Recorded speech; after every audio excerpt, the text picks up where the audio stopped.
विष्णूची भक्ती करतात, पण तरी सुद्धा ब्रह्मचारी नारद मुनींनी तुम्हा सर्व भक्तांना मार्ग सुलभ करून दिलाय, तो कोणत्या तऱ्हेने असेल? तर माझ्या 12 नावांची सांगू.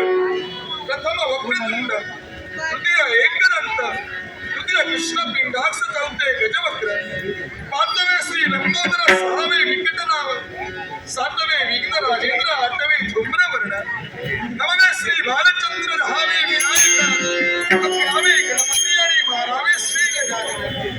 अशा माझ्या 12 नावांची सांगड घालून गणेश स्तोत्र निर्माण केलं. भक्त हो, तर काय माझ्या स्तोत्राचं पठण तिन्ही संध्या अर्थात प्रातःकाळ, मध्याह्न आणि सायंकाळ या समयी तुम्ही केला असाल तर तुमच्या जीवनातील सारी भीती, सारी दुःख दूर करण्यासाठी हा देव तत्पर होणार आहे. एवढंच तर का हे स्तोत्र 6 मासापर्यंत पठण केलं असाल तर विद्यार्थ्याला विद्या, धनाला धन, पुत्राला पुत्राला खेळ, मोक्ष प्राप्ती होणार आहे.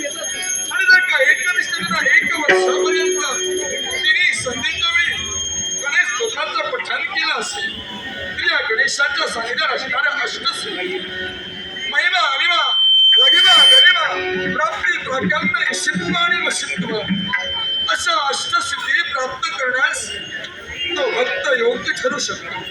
म्हणूनच या विश्वाच्या ठिकाणी केवळ भक्ती श्रेष्ठ मानली गेली. भक्तीचं एकच ध्येय साध्य मानलं गेलं. ते ध्येय कोणतं असेल तर त्या परमात्म्याचा साक्षात्कार.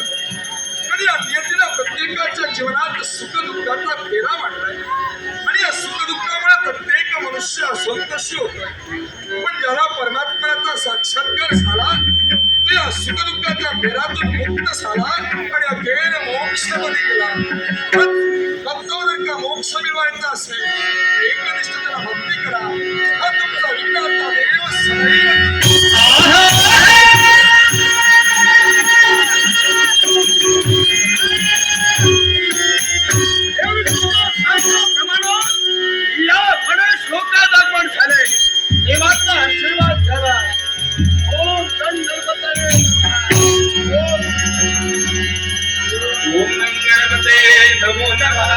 एकदंताय धीमहि वक्रतुंडाय धीमहि